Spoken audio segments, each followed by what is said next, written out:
বিশ্ব নবী আমার বলেছেন, কোন ব্যক্তি যদি জ্ঞান অর্জন করতে যায় তার নিচে পায়ের নিচে ফেরেশতারা পাখা বিছাইয়া দেয়। কোন বান্দা যদি জ্ঞান অর্জন করতে গিয়া যদি ইন্তেকাল করে, ওটার সাধারণ ইন্তেকাল থাকে না। আল্লাহর হাবিব বলেছেন ওটা হলো শাহাদাতের মৃত্যু হয়ে যায়। মুহাম্মদুর রাসূলুল্লাহ সাল্লাল্লাহু আলাইহি ওয়াসাল্লাম 13টা বছরের জিন্দেগিতে যখন দাওয়াতি কাজ শুরু করলেন, খুবাইব নামের একজন সাহাবী ঈমান এনেছিলেন। ঈমান আনার বদৌলতে খুবাইবকে ধরা হলো। ঈমানটা কি জিনিস দেখেন, খুবাইবকে ধরা হলো, শুলে চড়ানো হলো, চতুর্দিক দিয়ে মানুষ ঘিরে ধরেছে। একজন লোক এসে বলল, খুবাইব, এই শুলে চড়ানো হচ্ছে, এই মুহূর্তে তো তোমার জীবন চলে যাবে। তুমি যদি তোমার বিপরীতে তোমাকে সরিয়ে তোমার যার উপর ঈমান এনেছো, যে আল্লাহর উপর ঈমান এনেছো, যে নবীর আদর্শের উপর ঈমান এনেছো, ওই নবীকে যদি তোমার পরিবর্তে দেওয়া হয় তোমার জীবনটা বেঁচে যায়। খুবাইব রাদিয়াল্লাহু তাআলা আনহু জবাব দিলেন, ও দুনিয়ার মুসলমান, ভালো করে খেয়াল করুন। খুবাইব রাদিয়াল্লাহু তাআলা বললেন, আমার পরিবর্তে নবীর জীবন জিন্দেগি তো দূরের কথা, এই নবীর গায়ে যদি একটা ফুলের টোকা লাগে তাহলে আমি খুবাইব সেটা সহ্য করব না। প্রিয় ভাইরা আমার, এটা রাসূলের মহব্বত। যে কথা বোঝাইতে চাই, ঈমান আর জ্ঞান শুধুমাত্র এইটাকে বোঝানোর জন্য এই দুনিয়াতে এক নয় দুই নয় 100 লক্ষ নবী রাসূল এসেছে। নবীজি 13টা বছর খালি ঈমানটাই বোঝায় গেছে, ঈমানটা কি সেই কথাটাই আজকে আমরা সূরা ফুরকানের মধ্যে আল্লাহ সুবহানাহু ওয়া তাআলা বলছেন, ওয়াল্লাযীনা লা ইয়াদউনা মা'আল্লাহি ইলাহান আখার ওয়া লা ইয়াকতুলুনা আন-নাফসাল্লাতী হারামাল্লাহ।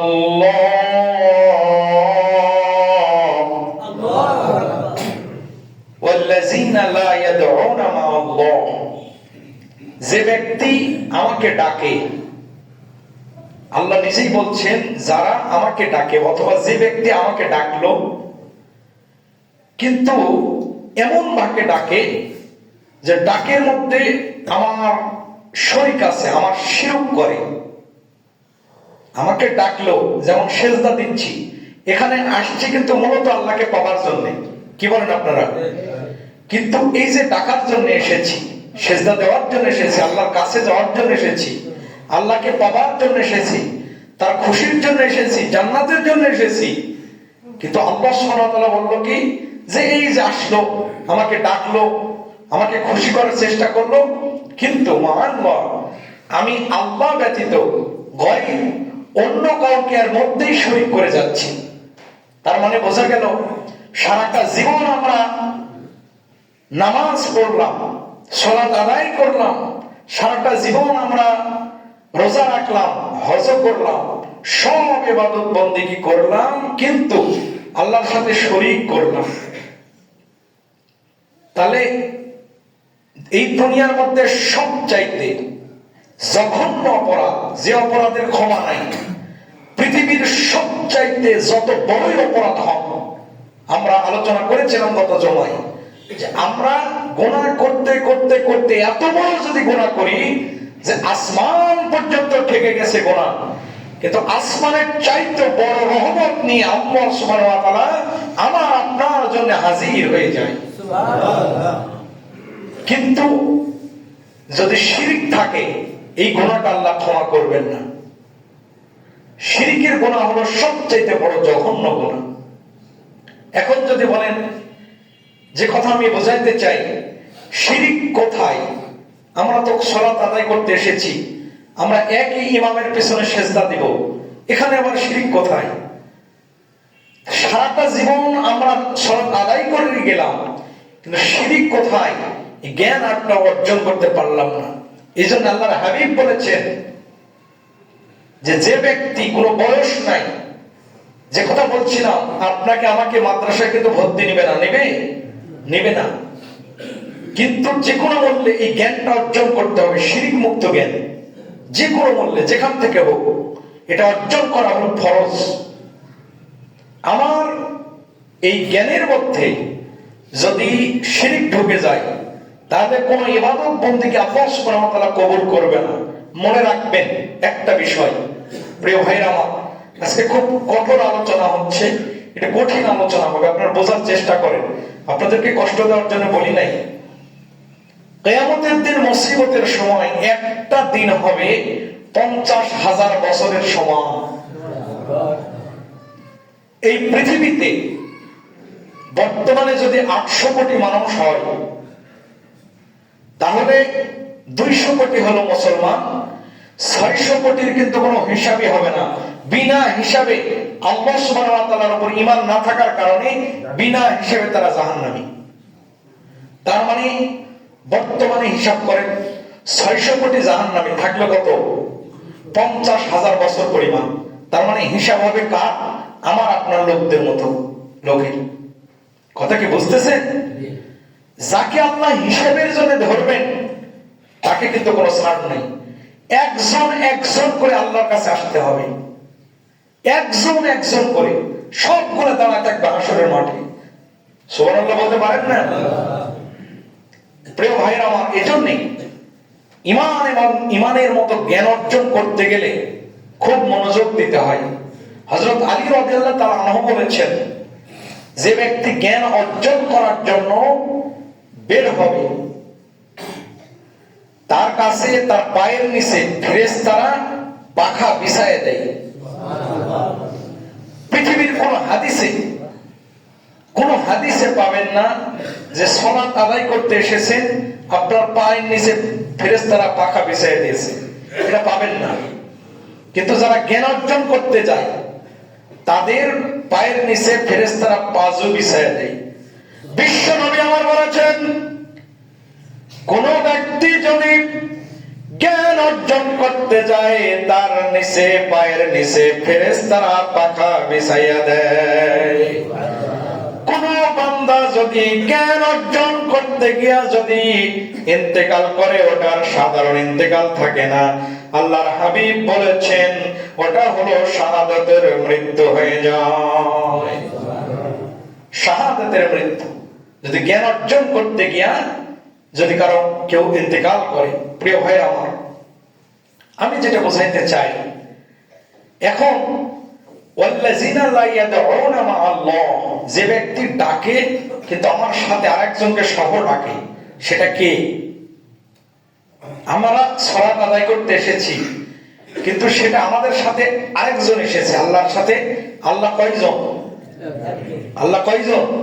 লা শারিক, লা ইলাহা ইল্লাল্লাহ। কিন্তু আল্লাহ সুবহানাহু ওয়া তাআলা এখানে বলছেন কি সূরা ফুরকানে, যে না, আরেকজনকে সাথে নেই। সেটা কে? এটাকে যদি আমি আপনি বাদ দিতে পারি ডাইরেক্ট জান্নাত। সুবহানাল্লাহ বলেন। সেটা কে? সেই হাদিস, এই আয়াতের ব্যাখ্যায় একটা হাদিস আবু হুরায়রা রাদিয়াল্লাহু তাআলা আনহু থেকে একটা হাদিস এসেছে। এই হাদিস বর্ণনা করতে গিয়া আবু হুরায়রা রাদিয়াল্লাহু তাআলা আনহু তিনবার বেহুশ হয়ে পড়ে গেছেন ভয়ে। সুবহানাল্লাহ বলতে পারেন না? আর আমরা কোনো অনুভূতি নাই, আমাদের কোনো অনুভূতি নাই, কোনো ফিলিংস নাই। 70 বছর 60 বছর যুগের পর যুগ বয়স পার করে দিয়েছে, হাদিস জানি না, কোরআন জানি না, ইলম জানি না। অনেকে আবার আসি যখন ওই হয়তো মনে করে 20 বাজে এখন যাই কোন রকম জামাত ধরি। কথা না গো প্রাণের ভাইয়েরা আমার, আবু হুরায়রা রাদিয়াল্লাহু তাআলা আনহু এই হাদিস বর্ণনা করতে গিয়া 1 নয় 2 নয় 3বার বেহুশ হয়ে পড়ে যায়। জ্ঞান ফেরার পর বলেন, ক্বালা মান সাল্লা ইয়ারা ফাকাদ আশরাকা, যে ব্যক্তি মান সাল্লা, যে ব্যক্তি সালাত আদায় করলো, ইয়ারা মানুষকে দেখানোর জন্য, আশরাকা আল্লাহর হাবিব বলছেন ওই ব্যক্তি আল্লাহর সাথে শরীক করলেন। কথা কি বুঝতে বললেন? এখন কে সাথে নিয়ে আসে? মান সাল্লা, যে ব্যক্তি সালাত আদায় করলো কিন্তু ইউরা ফাকাদ আশরাকা, মানুষকে দেখানোর জন্য। জুমার একটা দিন আমরা যদি মসজিদে না যাই, কেমন লাগে? সবাই পাড়া প্রতিবেশী বা কি বলবে? কি বলেন আপনারা? এই ব্যক্তির জন্য শরীক করলো, এই ব্যক্তির সালাত হলো জিরো কিয়ামতের দিন। এটাই আমি আপনাদেরকে বোঝাইতে চাই। হাদিস এখানে শেষ হয় নাই। শুনেন, আল্লাহর হাবিব যখন এই ইমানের এবং আমলের ইলমের দাওয়াত গুলো দেন, তখন অনেক সাহাবীরা ইমান আগে আনেনি, কিন্তু ডাইরেক্ট তার মুজিজা দেখে দেখে ইমান এনেছে। সুবহানাল্লাহ বলেন। এখন মুজিজা নাই, কিন্তু কোরআন তো আছে। বিশ্বনবী বলেছেন, আমার উম্মতের মধ্যে আজ থেকে ১৫০০ বছর পর কোন উম্মত ডাইরেক্ট যেমন আজকে সাহাবীরা আমার মুজিজা দেখে দেখে ঈমান আনলো, কিন্তু তারা এই মুজিজা দেখবে না, আমি নবী আমাকে দেখতে পাবে না। কোরআনের উপর বিশ্বাস করে যারা ঈমান আনবে, কিয়ামতের দিন আদালতে আখিরাতে তাদের মাথার উপর এমন রাজমুকুট পরানো হবে, অন্যান্য নবী রাসূল দেখে মনে করবে এটা কোন এলাকার নবী। জিবরাইল জবাব দিবেন, এটা কোন নবী নয়, এটা আখিরি জামানার পয়গম্বরের উম্মত। নবী আমার দাইন হাবিব বিন মালিক নামের একজন সাহাবী তখনও ঈমান গ্রহণ করে নাই। ইয়ামেন থেকে আসার পর ওই লোকটাকে আবু জেহেল ধরে বলছে, তোমার নাম কি? লোকটি বলল, আমার নাম হাবিব বিন মালিক। কোথায় যাও? এখানে নাকি মুহাম্মদ সাল্লাল্লাহু আলাইহি ওয়াসাল্লাম নামের একজন লোক আছে, সে ঈমানের নাকি দাওয়াত দেয়, আল্লাহর দিকে মানুষকে ডাকে। তে চলো, যদি সত্যি ঈমান আনি তাহলে আমিও ঈমান আনবো, সে সত্যি নবী কিনা চলো টেস্ট করি। ওই লোকটিকে আবু জেহেল সাথে নিয়েছে, বিশ্ব নবীর দরবারে গিয়ে হাজির।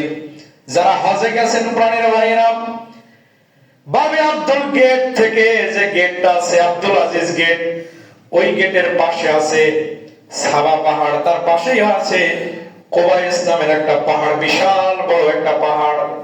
কথা বলেন না কেন? এই পাহাড়ের প্রান্তরে গিয়া আবু জেহেল আর ওই হাবিব বিন মালিক আছেন, সাথে অন্যান্য সাহাবীরাও আছেন, অন্যান্য লোকজনও আছেন। আল্লাহর হাবিবকে এবার আবু জেহেল জিজ্ঞাসা করে, তুমি যদি সত্যি নবী হও তাহলে এই বিশাল কোবাইস পাহাড়টা দেখতেছো, এই পাহাড়টা যদি তোমার ইশারায়, তোমার হাতের ইশারায় যদি দুভাগ হয়ে যায়, তাহলে আমরা তোমার উপর ঈমান আনবো। আল্লাহর নবী পায়ের মধ্যে আল্লাহ এমন ক্ষমতা দিয়েছিলেন, পা জাগাতে দেরি হয়েছিল, আরশ আজিম পর্যন্ত পৌঁছতে দেরি হয় নাই। হাতে এমন ক্ষমতা দেওয়া হয়েছিল, হাত দেবার নবীজি ইশারা করলেন পাহাড়কে, পাহাড়টা দুভাগ হয়ে গেল। আবু জেহেল বলে, আমরা ঈমান আনবো, দুভাগ পাহাড়টা যদি আবার জোড়া লাগাতে পারো। আল্লাহর রাসূল ইশারা দেওয়ার সঙ্গে সঙ্গে আবার জোড়া লেগে গেল। ঈমান আনার পালা। ঈমান এমন একটা বদৌলত, ঈমান আনতে কপাল লাগে। কথা বলেন না কেন? এবার হাবিব বিন মালিক বলছেন, ইয়া রাসূলুল্লাহ, আমার বাড়িতে একটা ছেলে আছে, আমার বাড়ি হলো ইয়ামিন। জোরে বলেন, কোন দেশে? ইয়ামিন। বলতে না বলতে আমার আপনার রাসূল, আল্লাহর সৃষ্টির প্রধান আকর্ষণ, শাহানশাহে রিসালাত, বিশ্ব নবী মুহাম্মদুর রাসূলুল্লাহ সাল্লাল্লাহু আলাইহি ওয়াসাল্লাম বললেন, তোমার বাড়িতে একজন সন্তান আছে, ওই সন্তানটা তোমার চোখে দেখে না, ওই সন্তানটা কানে শোনে না, ওই সন্তানটা বাবা কথা বলতে পারে না, ওই সন্তানটা দাঁড়াতে পারে না, ওই সন্তানটা হাতে কাজ করে না, এমন অন্ধ, এমন বোবা, এমন কানে শোনে না, আর এমন হলো প্রতিবন্ধী একজন সন্তান তোমাদের বাড়িতে আছে। মালিক বিন হাবিব বিন মালিক বড় ঠিক কিনা? মালিক বলল হ্যাঁ। আর ঠিক বলেছেন হুজুর, ওই সন্তান আপনার যে মজেজা আমি দেখলাম, ওই সন্তান যদি ভালো হয়ে যায় তাহলে আমি আপনার হাতের উপর হাত রেখে ঈমান আনবো। হাবিব বিন মালিক বাড়ির দিকে যাওয়ার পর বাড়িতে দরজায় কড়া নাড়তে দেরি হলো। একটা সুদর্শন সুন্দর চেহারার যুবক খুলে দিয়ে বলল, বাবা আসসালামু আলাইকুম ওয়া রাহমাতুল্লাহ। কোথায় গেছিলে বাবা? তুমি যাওয়ার কিছুক্ষণ, তুমি আসার কিছুক্ষণ আগে আগে কে যেন আমার কানে কানে বলে গেল, আমি যদি ঈমানটা, কালেমার ঈমান যদি আনতে পারি, আল্লাহর হাবিবের কালেমা যদি পড়তে পারি, তাহলে আমার সমস্ত শরীর সুস্থ হয়ে যাবে। আমি বাবা পড়ে নিয়েছি লা ইলাহা ইল্লাল্লাহু মুহাম্মাদুর রাসূলুল্লাহ। এই জীবনে আসবে না আর কখনো এমন ফুল রে মন, মুহাম্মদ রাসূল আলো হয়ে ভেঙেছিলে সকলেরই ভুল, সকলেরই ভুল রে মন, মুহাম্মদ রাসূল। এই ভুবনে আসবে না আর কখনো এমন ফুল রে মন, মুহাম্মদ রাসূল সাল্লাল্লাহু। নবীর মা বলেন, আম্মা জান আমিনা রাদিয়াল্লাহু তাআলা বলেন, আমি গল্প করতেছি আমার শ্বশুরের সাথে, মানে নবীর দাদার সাথে, আব্দুল মুতালিবের সাথে গল্প করতেছেন। আমার প্রাণের আব্বা, আমি যখন কুয়ায় যাই, কুয়াতে যাওয়ার জন্য পাড়া প্রতিবেশীরা বলে, আমিনা বোন তুমি আগে আগে চলে আসো কুয়াতে, কারণ তুমি কুয়ায় আসতে দেরি হয়, ওই 200 ফুট 300 ফুট 50 ফিট নিচে থেকে পানি গোলা উপরে আসতে দেরি হয় না। আমিনা তুমি চলে যেও না, পানি গোলা আমরা আপনি আগে নিই, আমরা পানি নেওয়ার পর তুমি চলে যাও। সকলের যখন পানি নেওয়া হয়ে গেল, তখন হলো আমিনা পানি নিয়ে চলে যায়। ঘটনা শুনে আব্দুল মুতালিব বললেন, আর বেশি দেরি নয়, এখানে আখেরি জামানার পয়গম্বরের আগমন ঘটবে। প্রিয় ভাইরা, তারা ডাইরেক্ট মুজিজা দেখে দেখে ঈমান এনেছিল। আজ আমাদের কাছে মুজিজা নাই, কিন্তু সবচাইতে মুজিজা হলো মহাগ্রন্থ আল কোরআন। সুবহানাল্লাহ। কাজে আসুন, শীতের দিন, বেশি দীর্ঘ করার সময় কম, যে ব্যক্তি সালাত আদায় করলো কিন্তু মানুষকে দেখানোর জন্য সালাত, আল্লাহ সুবহানাহু ওয়া তাআলা বললেন তার জিন্দেগীর সকল সালাত আমি বরবাদ করে দিলাম। অনার সাদাকা, যে ব্যক্তি দান করলো, অনেক দান, কিন্তু মানুষকে দান করলে আমাকে ধন্যবাদ দিবে, আমাকে কি করবে, মারহাবা দিবে, মানুষ দানশীল বলবে, এই নিয়তটা যার আছে, ওই ব্যক্তির দান আমি বরবাদ করে দিলাম। কার কথা? আল্লাহর কথা।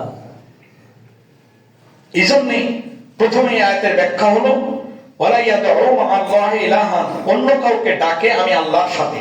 তার মানে নামাজ পড়বো শুধুমাত্র কার জন্য? পড়তেও তো জানি না। আল্লাহর হাবিব সালাতে দাঁড়ায় মোট 2 রাকাত সালাতের মধ্যে প্রত্যেকটা রাকাতে 7 বার করে আল্লাহুম্মা গফিরলি বলতেন। সুবহানাল্লাহ বলতে পারেন না?